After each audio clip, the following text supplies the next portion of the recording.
So what you'll find is that if you observe people closely, their strengths and their weaknesses are often very much tied together and tend to be two sides of the same coin. You have found the Thinking Mind podcast.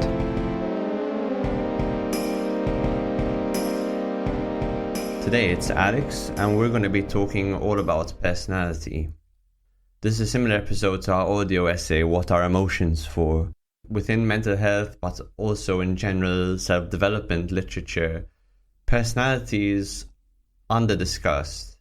Often personality as a concept is taken for granted and defined in very vague terms. We often don't know precisely what we mean when we talk about someone's personality, and so it can be difficult to understand how people might have difficulties with personality growth. In medicine, if you want to understand where an organ or a system goes wrong, say you want to understand kidney disease, first you understand how the kidneys work under normal conditions. And I think the same goes for things like emotions and personality. It's good to have an understanding of what a personality is and how it functions, why it exists under normal conditions. And then after you do that, you can have a deeper insight into where issues with personality arise and how potentially they could be addressed. It's really useful to have a framework of understanding about personality because it helps you understand yourself a lot better. You become more predictable to yourself, and your problems can be seen in sharper relief.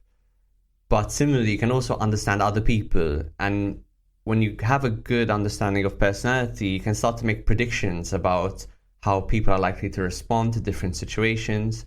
And it can provide a system of understanding for your own psychological growth and how potentially you could achieve this growth. In the past, we've touched upon ideas related to personality in episodes like Audio Essay 11, which is all about conflict, Audio Essay 13, which is about psychological growth, and even in our analysis of the movie Marriage Story, which was Audio Essay 7, we touched on ideas around personality, but we haven't done a comprehensive episode about personality itself, so I thought it would be good to do that now. So in this episode, what I'd like to cover is a good working definition of personality and some different ways to think about personality. I'll go over a good working model of personality from the psychological literature. We can discuss problems that frequently occur with personality. And then lastly, we'll discuss what you can actually do with this information in a more actionable sense. Once you have this information about personality, how should that inform your decision making, how you design your life? And I'll discuss in detail how would you expand your personality range. Okay, so firstly, what is personality? So the dictionary definition of personality is it's a pattern of thinking, feeling, and behaving in relation to yourself, to other people, and to the world. Another way of thinking about personality is it's a set of tools that you can use to solve problems which you encounter. For example, extroversion, being an extroverted person, is a useful tool to solve the problem of how do you establish new relations with people. Being introverted, on the other hand, is a useful tool to solve the problem of how do I establish depth with someone one-on-one? Or how should I spend time productively when I'm by myself? Being hardworking, being industrious is obviously a useful tool to solve the problem of work. Being emotionally sensitive is a useful tool to detect danger and to help maintain social harmony.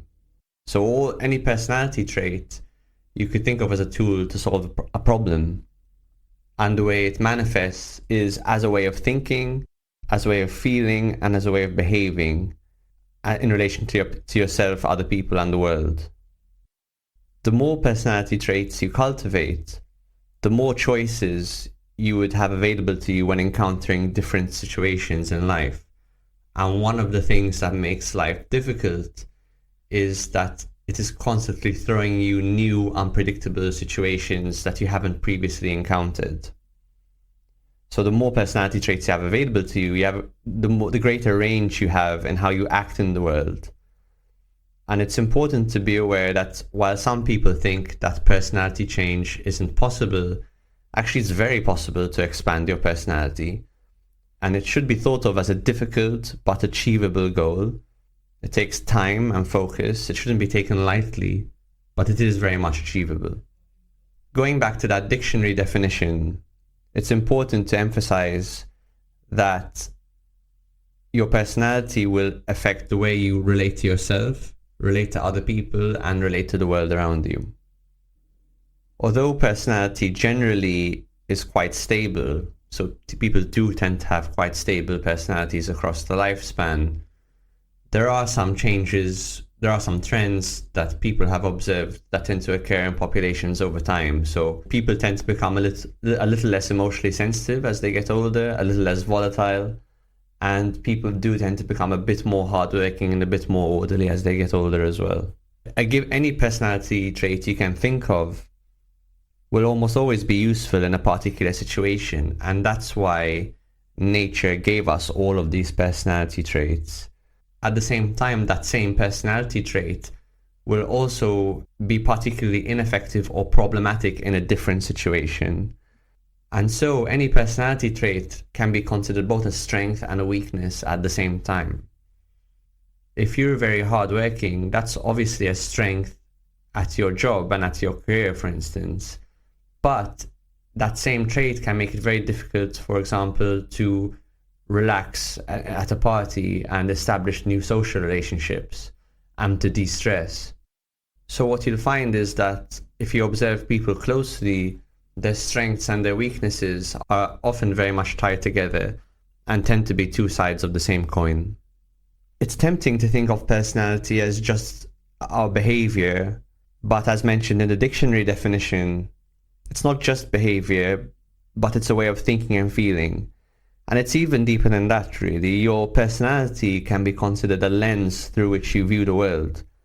So, for example, extroverts see the world as a social landscape, as a place to meet people. People who are high in a trait called openness to experience, which we'll discuss later, see the world as a place of ideas to be explored. More emotionally sensitive people can see the external world as more threatening than less emotionally sensitive people, but they might find more richness in their internal world.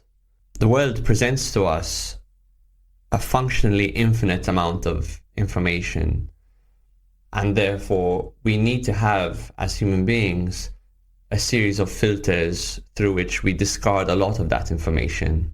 And one of those filters is our personality.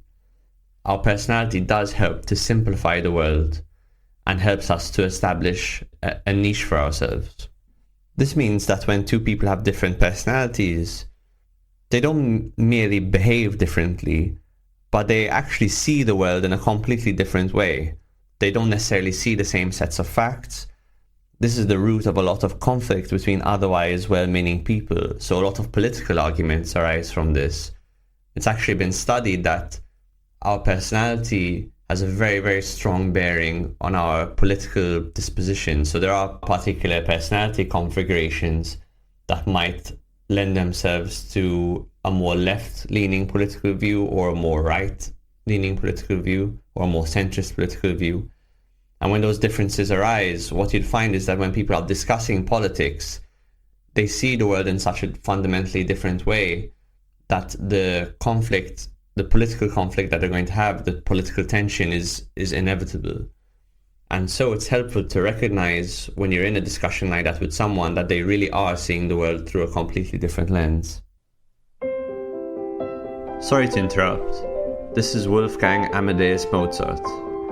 And as a fan of the show, I'd like to encourage you to follow and subscribe wherever you listen. If you like the show, you can share it with a friend. And if you'd like to support the team, you can buy them a coffee using the Buy Me a Coffee link in the show notes. As always, they'd love to hear from you. So if you have any feedback, you can follow them on social media, or you can email the team at podcast@maudslearning.com. Okay, so now let's actually discuss a model of personality. The model we're going to be using is a model I've mentioned before on the podcast, which is the Big 5 personality traits model. before we get into any depth, I want to emphasize that any model shouldn't be taken as the literal truth, but it is merely a model or a map. It is one way of thinking about this particular concept, and it will not be the be-all and end-all. There are other models, other ways of thinking about personality, but this is a particularly good one, and I'll explain why. So the Big Five personality trait model was initially proposed in the 60s, and then it gained more academic prominence in the 1980s. And what makes it interesting is it's not the case that someone came up with this theory of personality and then set out to prove its validity with data. But instead, scientists gathered a lot of data from people using personality questions, and then they applied a statistical technique called factor analysis, and then they found that this theory emerged from the data. So what they found is if you ask people thousands of questions about personality and you gather up all the answers and then you apply factor analysis and you ask them questions like, do you like to spend time with many people? Do you withdraw from situations easily? Do you consider yourself a hard worker? What they found was, after applying factor analysis, that people's answers tended to group into 5 factors. So, for example, people who self-reported that they worked hard also tended to self-report that they like things to be maintained in an orderly fashion. People who said that they could withdraw from situations quite easily also said that they had quite volatile emotions. People who said that they like to spend time alone also said that they like to spend time one-on-one and having in-depth conversations. And so they found that things grouped into about 5 factors. And those 5 factors are: 1, openness to experience; 2, conscientiousness; 3, extroversion; 4, agreeableness; and 5, neuroticism. Now, each of these 5 factors should be considered a spectrum. So if you deal with the first one, openness, you've got on one end people are very high in openness to experience, and on the other end, people who are very low in openness to experience. In terms of conscientiousness, you have people who are very conscientious and people who are not. You have people who are very extroverted and people who are very introverted. So what do these personality factors mean? Openness to experience subdivides into an interest in ideas and an interest in aesthetics, an interest in beauty. So people who are high in openness to experience tend to be open-minded. They tend to be more likely to have an interest in new ideas which they haven't explored before. They tend to be interested in things like art, philosophy, literature, music that's non-mainstream, films that are non-mainstream, things like that. So if you're high in openness, you're all about exploring new ideas and you're all about beauty. Whereas if you're low in openness, you tend to be a bit more consistent, you tend to be a bit more cautious. Now, people who are high in openness tend to have difficulty focusing on one career path because they're interested in so many things, and so they can have difficulty committing to one particular path. People who are low in openness, obviously the strength is that they're a bit more consistent and they're a bit more able to stay on one path for a long enough period of time to get good at one particular thing. But then obviously the weakness of being low in openness is you're not very good at innovating. You're not very good at considering alternative strategies to dealing with things. Incidentally, people who are high in openness tend to be predisposed to being politically more left-wing. Number 2 is conscientiousness. Conscientiousness subdivides into orderliness and industriousness. So orderliness is a tendency to want things, both objects, but also ideas, relationships, in a particular order. And industriousness is the tendency to work hard. So people who are high in conscientiousness tend to be more hardworking and they tend to be more orderly. People who are lower in conscientiousness are less burdened by the demands of the future, and they don't have as much of a need for things to be presented in an orderly fashion. Being high in conscientiousness predisposes a person to having a more right-wing political orientation, And the advantages and disadvantages again become obvious. So people on high in conscientiousness are very effective, efficient, organized. Being high in conscientiousness is a major predictor of being successful in life. But being low in conscientiousness confers an ability to relax, to enjoy the present moment, to allow things to unfold in a more spontaneous manner, and that can be very useful as well. Number 3, extroversion. So people are very extroverted, they're very outgoing, they're very enthusiastic, they're more energetic, they're good at establishing new social relationships, and they're good at maintaining a large number of more superficial social relationships. So they're the kind of person that you see walking around a party, making friends with everybody.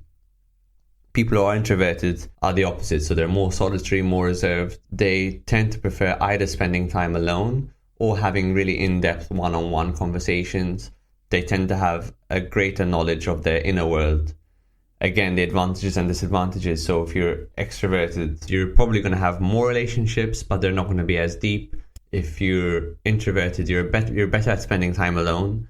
The relationships you do have tend to have more depth, but it can be harder for an introvert to establish new social relationships. Number 4, the agreeableness trait. So people who are high in agreeableness tend to be more friendly, compassionate.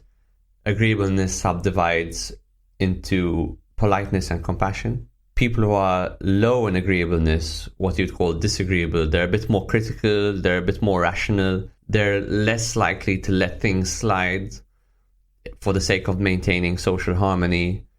They're more able to defend themselves or people that they care about. So if you're very agreeable, it's likely that you're very good at maintaining your social relationships, but people who are high in agreeableness have a harder time defending themselves and having strong boundaries. Whereas people who are very disagreeable tend to have very strong boundaries, but they can get on people's nerves. They can have a hard time maintaining social harmony. The agreeableness trait is something we discussed in depth in the episode about conflict. So if you want to learn more about that, I'd suggest you check out that episode. And the last one, the 5th one, is called neuroticism, but this should not be confused with neurotic as it's used in psychoanalytic literature. It really means emotional sensitivity. So how much emotion is generated per unit stress. Neuroticism subdivides into withdrawal and volatility. So more volatile emotions or a higher tendency to withdraw from a situation. And even though it sounds like a negative trait, it is very useful to be emotionally sensitive, because the world, especially the world which our brains evolved in, was a very dangerous world, and to some degree still is. And having a high degree of emotional sensitivity kind of makes you a canary in the coal mine. You're more able to sense that bad things are going to happen before they happen. And again, similar to being high in agreeableness, it can make you quite good at maintaining social harmony.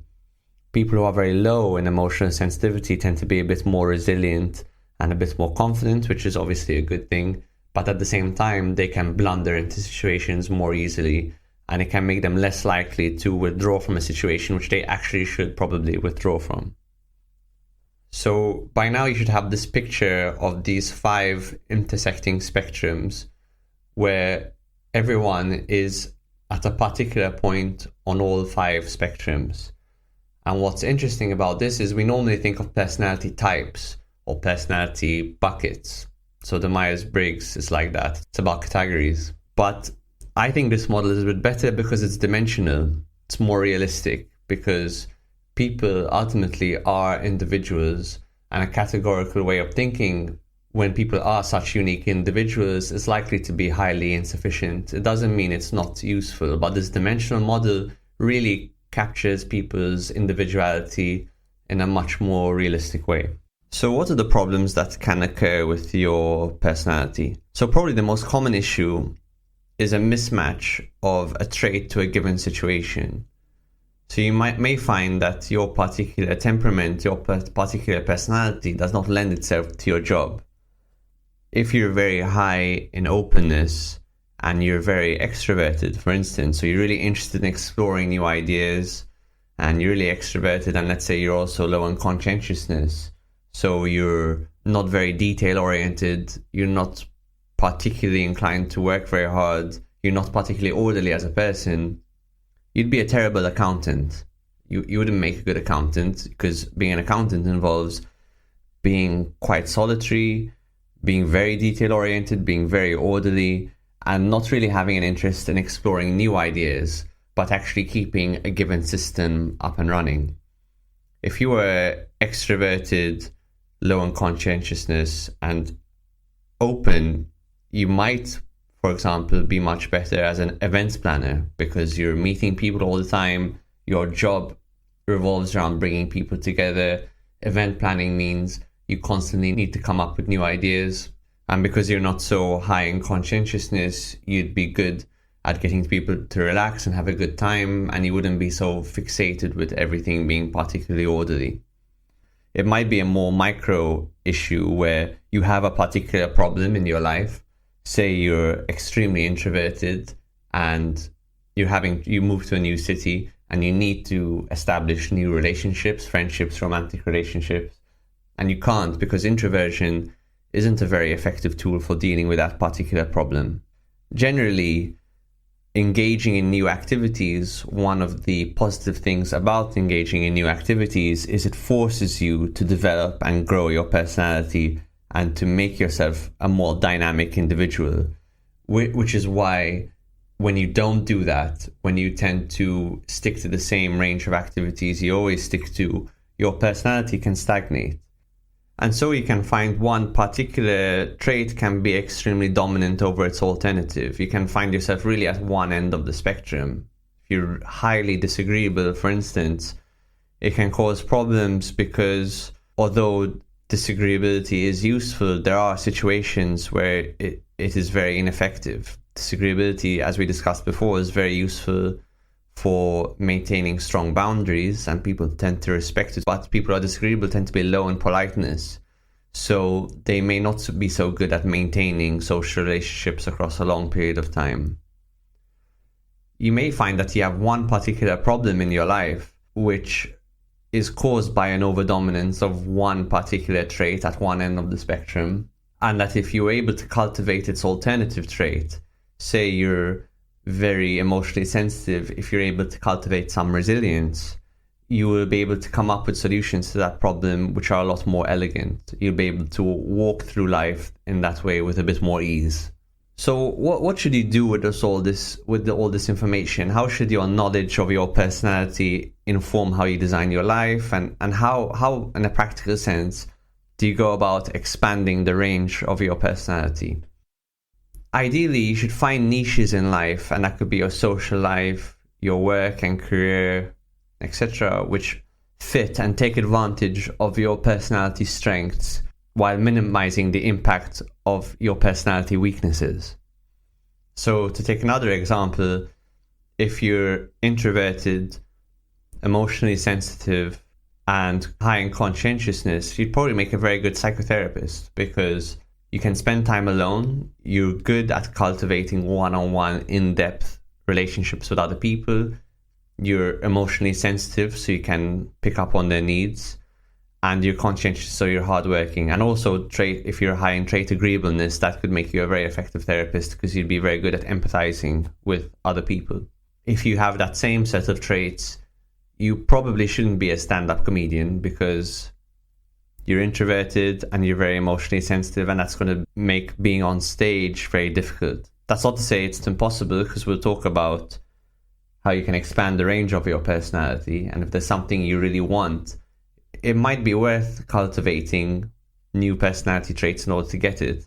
But in general, you want to find a niche that you can slot into that takes advantage of the way you see the world already and your natural strengths. And similarly, you should find a partner or friends that have enough similarity to you in terms of personality so you can establish a foundation of compatibility. But at the same time, what you'll typically find is when you get to know someone really well, important differences in personality will become evident between the two of you. And those important differences can really be where the most value of a relationship can be extracted. Say you have a friend and you're compatible on all sorts of dimensions, but he's quite disagreeable, you're quite agreeable. You can learn something really valuable from each other. From your disagreeable friend, you can learn about setting boundaries, about prioritizing yourself. You can learn about defending what you think is important. And your disagreeable friend, what they can learn from you is they can learn about empathy, compassion, maintaining social harmony across time. So these important differences are a really good opportunity to extract the real richness from relationships. And that goes for relationships that you form in psychotherapy as well. As you go through life, you may find situations where you realize that cultivating new personality traits would be really useful.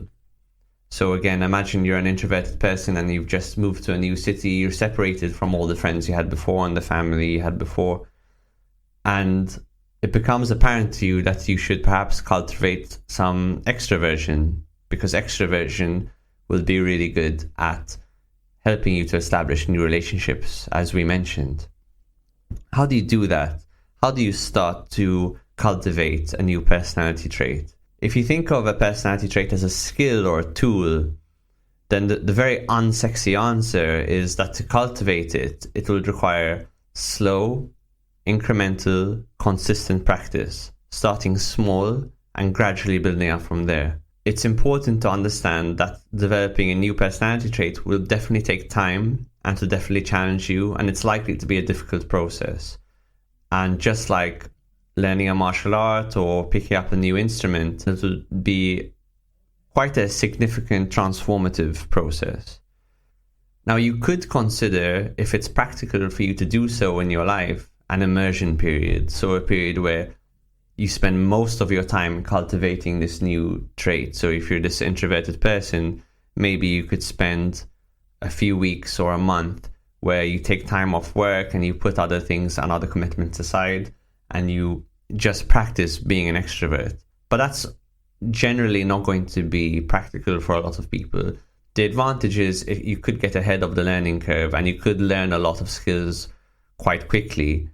But even if you do have this immersion period, ultimately you will need to spend a significant amount of time after this continuing to gradually integrating it into your life. So it will be a gradual process ultimately either way. But if you feel a particular block or you feel like this particular trait is especially difficult for you, you could consider an immersion period. So what do you actually do? If you want to, for example, practice being more extroverted, it'll be useful to start to find examples of extroversion, whether that's in the media, people you see online, or also friends that you can make in real life, and see and start to study and examine what it is that they do. And then in very small increments, start to put that into practice for yourself. So extroverted people will be very good at quickly introducing themselves to someone, quickly establishing a rapport, and then giving of themselves into that new relationship to establish a bond quite quickly. So if you wanted to become more extroverted, it'd be useful to divide all of that into little micro steps and then start to gradually integrate it into your life. So you could start to first just practice introducing yourself to people, even people that you don't already know.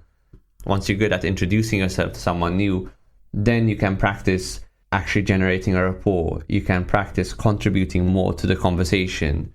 You can practice making them feel good emotions and build it up step by step from there, using the examples that you have in mind. If you want to practice conscientiousness, it is simply a case of practicing hard work, practicing putting things in more order, and then starting to reap the rewards of that process. So every time you start to develop a new trait, you're going to start to get results and rewards such that it becomes a self-reinforcing cycle. When I transitioned from having a more relaxed lifestyle as a student to my first couple of years as a doctor, that really forced me to undergo an element of personality transformation, because I had to go from having quite a relaxed life to working very hard, often for multiple 12-hour shifts in a row. It was very difficult to do.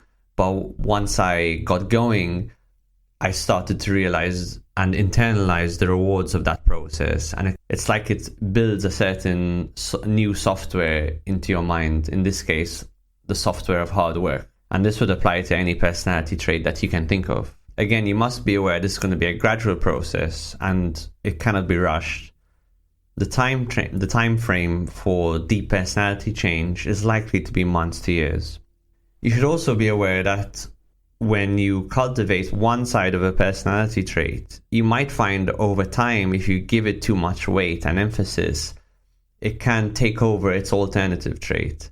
So, for example, if you spend a couple of years working really hard, building your business, putting fun and relaxation aside, you may find that it might be actually quite hard to come back to that place where you can relax, where you can have fun without feeling guilty, without feeling like you have to be productive.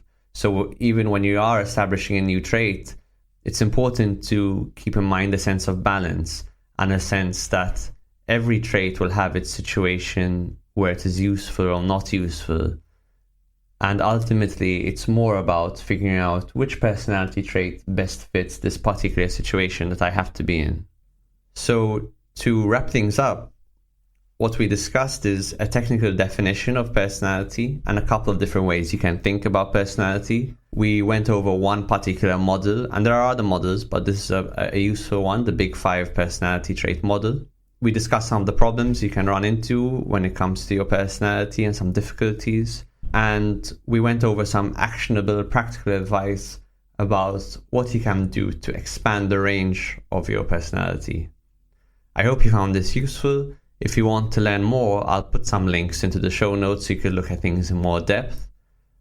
As always, we welcome any feedback. Please like, follow, subscribe wherever you listen. Do reach out to us on social media as well. Thanks very much. You are listening to the Thinking Mind podcast. If you enjoyed today's podcast, we'd love it if you share it with a friend, or you could give us a rating on Apple Podcasts, Spotify, or wherever you listen. If you fancy it, you can even buy us a coffee to support the team, and the links for that will be in the show notes. Thanks for listening.